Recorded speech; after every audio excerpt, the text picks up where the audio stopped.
I just wanted to bring up this story that's come out this week. This is Labour list, which I'm not particularly keen on, but I just found this this story here. GMB and Unite angry with Labour over lack of consultation on job cut plans, and Unite's involved in this sort of response to the decision to cut 90 jobs, make people redundant, and then there's this other side of the story which has emerged that is it really something like 50 members of staff temporarily being put on to take on complaints and sign up for the compliance department? Can you tell us more about this? Well, it's extraordinary, isn't it, Crispin? It was all coming out in the NEC this week. Obviously, I don't sit on the NEC because I'm still suspended by the Labour Party. So unfortunately, Unite is a seat down in the NEC, which gives an extra majority to the right. But it seems to be that this was just an extraordinary one this week. And in amongst all of the announcements, obviously, organisations being prescribed, and the announcement that we've lost 115,000 members since Keir Starmer inherited the leadership. And in amongst all of those was an announcement that 90 staff had been made redundant. And amazingly, Crispin, whenever asked the question, did this relate to the loss of membership, we received an answer from the finance director that they don't actually do that calculation between the loss of membership to the finances of the Labour Party. I've done the calculation, and if 115,000 members are paying the full membership rate, then that comes to over £6 million a year in lost revenue. So we can tell quite clearly what's happening under the current leadership. We've now moved to the stage where the largest socialist party movement in the whole of Europe is losing members hand over fist. We can see that people are being made redundant as a consequence of that. We can see a party driven through with division. We can see a party that's on the precipice of bankruptcy, see a party that's moved away from its transformative agenda. And what's the answer from the current leadership in Southside and in Lotto? The answer is to give out redundancy notices to 90 staff, employ more to deal with complaints, and to start prescribing left organisations. So it's what we're dealing with here, Crispin, is really in the terms of I don't think it's an exaggeration to say that this is the fight for the heart and soul of the Labour Party now. I mean, I got an email from someone who suggested that this shows the incompetence of the General Secretary, that there's only apparently 1 month's worth of job funds for people's pay. That he's left the finances in such a bad state without giving the NEC any notice on that. Do you think the General Secretary should be held accountable for that? Absolutely, you should, as should Keir Starmer, because you have to ask yourself the question, why have 115,000 people left Labour? I saw in The Independent that David Evans was quoted as saying that the leaking of this information to the media before the NEC was feeding the Tory agenda. Well, I have to disagree. First of all, I have to take issue with it because there seems to be an awful lot of leaks from Southside whenever it comes to the left of the party. Jeremy's experienced it. I've experienced it. A number of people in this call who've experienced it. But it is not the leaking of 90 redundancies to the right-wing media that is feeding the Tory agenda. It is moving away from transformative policies. It is dividing the party. It is losing 115,000 members. It is taking the party to the edge of bankruptcy. It is losing every conceivable election that you put up. It is a fact that you do no longer speak for working class people that is feeding the Tory agenda. And that's what has to stop. And obviously, the way to stop this would be if the General Secretary and the leader of the Labour Party started taking advice from the left, started thinking about picking up the phone to the likes of Jeremy, to the likes of Len McCluskey, the likes of Dave Ward, instead of listening to the likes of Peter Mandelson. Yeah, I mean, we had a show on Wednesday about the prescribed organisations, one of them being Socialist Appeal, and that there was absolutely no explanation given for why this organisation has been prescribed. In the media, it was just described as extremist, Marxist or communist, and that was enough to say, well, of course, they've got to go.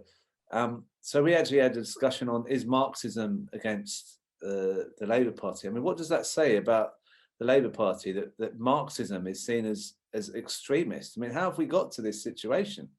Well, I wasn't able to join your show, Crispin, but I did watch it back on your website, and yes, absolutely. You know, what stage have we got to when people have no fear in respect of giving interviews or writing in the Sun as a Labour member, but they have fear in respect of going to a political school that is going to talk about Marxism? Like, where have we got to as a movement? And we should be all very clear that the start of prescribing groups is obviously not the end game in respect of 4 groupings. There's obviously an end game to go much further than that.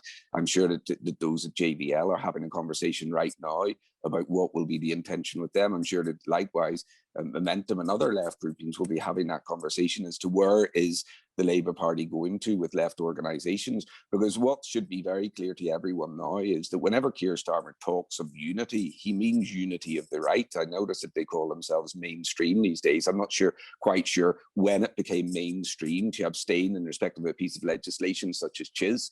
But this is the agenda now of the right wing, is unity means the exit of the left. And that is why it is so vitally important right here now that we bring all of the left organisations together and start speaking as one voice with one agenda in order to fight back and to prevent our party moving in a direction where socialism and Labour are not words to go together. I mean, just finally, I mean, I think what you've said is exactly what we need. There's not enough unity between a lot of those groups on the left who are looking over their shoulders, thinking, "Oh, I don't know if we should say anything, and how far we should go, and the wording of statements has to be very carefully written." It's almost like they've declared war by prescribing these groups. We can't really just not say much, can we? We have to. But this is like, to me, this is the big move, isn't it? The prescribing of these groups. Well, I agree. You know, firstly, going back to the 90 who are being made redundant, Crispin, but just to say, if anybody from the General Secretary's office is watching, or indeed Keir Starmer's office is watching it, Unite will always respond to bad employers in exactly the same way, regardless as to whether or not they're a political party or whether or not they're in one of our sectors. The reality for Labour right here now that they should understand is if they are going to go ahead with compulsory redundancies, then Unite will be agitating for strike action. And it is simple as that. If you're a bad employer, you're a bad employer, whether or not you're labelled Labour or whether or not you're labelled British Airways. Bad employment practices is bad employment practices, end of, and Unite will always stand up to it. But in regard to the wider picture, Crispin, I would just say this to those who are fearful about how we should be responding.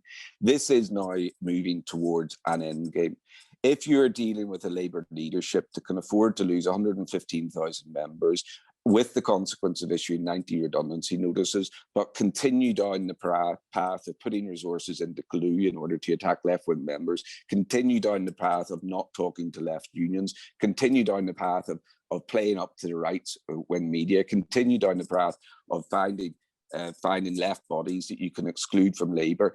If you're in that place and you can do that whenever your party is on the verge of bankruptcy, that tells you that there's a bigger picture at play here. That tells you that the likes of Peter Mandelson and Keir Starmer are moving towards state-sponsored political parties in order to move away from socialism within mainstream politics. That tells you that conversations have been had behind the scenes where people have said, never again should we risk the idea of a Jeremy Corbyn being elected as the Prime Minister of this country and actually bringing socialism into power. And that tells all of us that we have a responsibility right here now to fight. We cannot afford to have divisions within the left, and we cannot afford to be timid in respect of our response. We have to, all of us, say that if Labour is going to go down the current path that it is going down, if it goes towards that existential crisis, if it no longer speaks for working class people, if it no longer is at the forefront of socialism, then all of us need to be able to look ourselves in the mirror and say that we did everything that we possibly could to prevent that from happening. And doing everything that we possibly can do to prevent that from happening is right here and now, to be brave, to stand up and to unify as a left. Otherwise, we will see mainstream politics move to a stage where you will not be able to tell the difference as you look from one side of the house to another side of the house. Yeah, you nailed it. As I say, you nailed it. Thank you, Howard, for coming on. Great to see you. And thanks for having me, Crispin. See you soon again. Thank you.